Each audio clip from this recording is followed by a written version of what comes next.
Bindu Kisha, good morning Bindu Kisha. Palakkad നടന്നതിന്റെ തുടർച്ചയാണോ ഇവിടെയും സംഭവിക്കുന്നത്? ഈ ഒരു ഏകപക്ഷീയമായ പരിശോധന എന്നൊരു പരാതി ഉണ്ടോ Bindu Kisha? Doctor Arun, good morning. തീർച്ചയായും അതെ. തെരഞ്ഞെടുപ്പുകൾ വരുമ്പോൾ രാഷ്ട്രീയ നേതാക്കന്മാർ, വിശേഷിച്ച് എതിർ രാഷ്ട്രീയ ചേരിയിലെ ഏറ്റവും നന്നായി പ്രവർത്തിക്കുന്ന നേതാക്കന്മാരെ പൊതുജന മധ്യത്തിൽ മോശക്കാരാക്കി ഇത്തരത്തിൽ പണമൊക്കെ പണം കൊണ്ട് നടക്കുന്നവരാണ് എന്നൊരു തോന്നൽ ഉണ്ടാക്കാൻ വേണ്ടിയാണ് ഇത്തരത്തിലൊരു പരിശോധന നടത്തുന്നതെന്ന് നമുക്കറിയാം. ഏകപക്ഷീയമല്ലെങ്കിൽ ഈ വഴി പോകുന്ന ആയിരക്കണക്കിന് CPM-ന്റെ ഉന്നത നേതാക്കന്മാരും മന്ത്രിമാരും ഒക്കെ ഈ നിലമ്പൂരിലുണ്ട്. അവരുടെ ആരുടെയെങ്കിലും പെട്ടിയൊക്കെ ഇങ്ങനെ എടുത്ത് പരിശോധിക്കുന്നത് നാം കാണുന്നുണ്ടോ?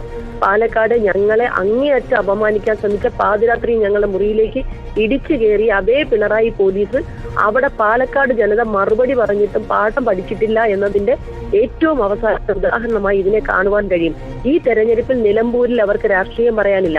ജനങ്ങളുമായി ബന്ധപ്പെട്ട് അവരുടെ ജനങ്ങൾക്ക് ആശ്വാസകരമായ ഒരു പദ്ധതിയോ പരിപാടിയോ അവരുടെ മുന്നിൽ, ജനങ്ങളുടെ മുന്നിൽ, വോട്ടർമാരുടെ മുന്നിൽ വെക്കാനില്ലാത്തപ്പോ ഏത് രാഷ്ട്രീയ പ്രവർത്തകരെ ഈ നിലമ്പൂരിൽ ഏറ്റവും നന്നായി തെരഞ്ഞെടുപ്പ് പ്രചാരണ പ്രവർത്തനങ്ങൾ ഏർപ്പെടുന്ന കേരളത്തിലെ ജനതയുടെ മുമ്പിൽ സുതാര്യമായ രാഷ്ട്രീയ പ്രവർത്തനവുമായി നിൽക്കുന്ന പ്രിയപ്പെട്ട ഷാഫിയെയും ശ്രീ രാഹുലിനെയും മോശക്കാരാക്കാനുള്ള ശ്രമമാണ് ഇതിന് നിലമ്പൂരിലെ ജനത.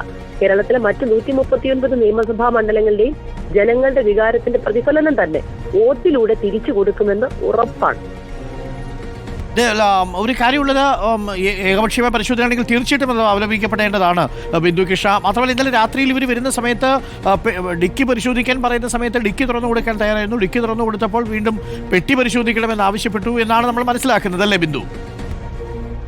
അതെ, പെട്ടിയൊക്കെ പുറത്തെടുത്ത് വെച്ച് പരിശോധിക്കാൻ നിൽക്കുന്നത് കള്ളന്മാരോ കൊള്ളക്കാരോ വല്ലോ ആണോ? ഈ കള്ളന്മാരെയും കൊള്ളക്കാരെയും ഒക്കെ വെറുതെ വിടുന്ന ഈ പോലീസ് അങ്ങേറ്റം നെറികേടല്ലേ ഈ കാണിക്കുന്നത്? അന്യായമല്ലേ? ഇത് ജനാധിപത്യ രാജ്യമാണോ? ജനാധിപത്യ രാജ്യത്ത് പെട്ടിയെടുത്ത് റോഡി വെച്ച് റോഡി വെച്ച് പരിശോധിക്കാൻ ഇവരെന്താ സാമൂഹ്യ വിരുദ്ധരൊന്നും അല്ലല്ലോ.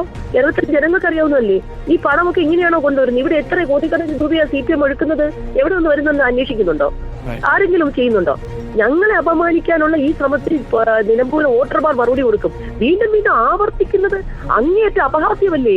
അവിടെ നിന്ന് ഉത്തരവിടുന്ന ആഭ്യന്തര വകുപ്പിന്റെ മന്ത്രിക്ക് നാണമില്ലേ? പിണറായി വിജയന് ഇതിന് കുഴലൂതുന്ന പോലീസിന് നാണമില്ലേ? അതേ എപ്പിസോഡ് ആവർത്തികൾ. താങ്ക് യു ബിന്ദു കിഷ പ്രതികരിച്ചതിൽ. ബിന്ദു കിഷയുടെ പ്രതികരണമാണ് കേട്ടത്. പ്രിയപ്പെട്ട പ്രേക്ഷകരെ, ഇന്നലെ രാത്രിയിൽ സംഭവിച്ചത് ഇതാണ് അർജുൻ കല്യാട് പറഞ്ഞത്. അവിടെ പോലീസിന്റെ പരിശോധന അത് ഈ തെരഞ്ഞെടുപ്പ് സമയത്തുണ്ടാവുന്ന സ്വാഭാവികമായിട്ടുള്ള പരിശോധനയാണ്. തെരഞ്ഞെടുപ്പ് ഉദ്യോഗസ്ഥന്മാരുടെ നേതൃത്വത്തിൽ ഇത്തരം പരിശോധന നടത്തും.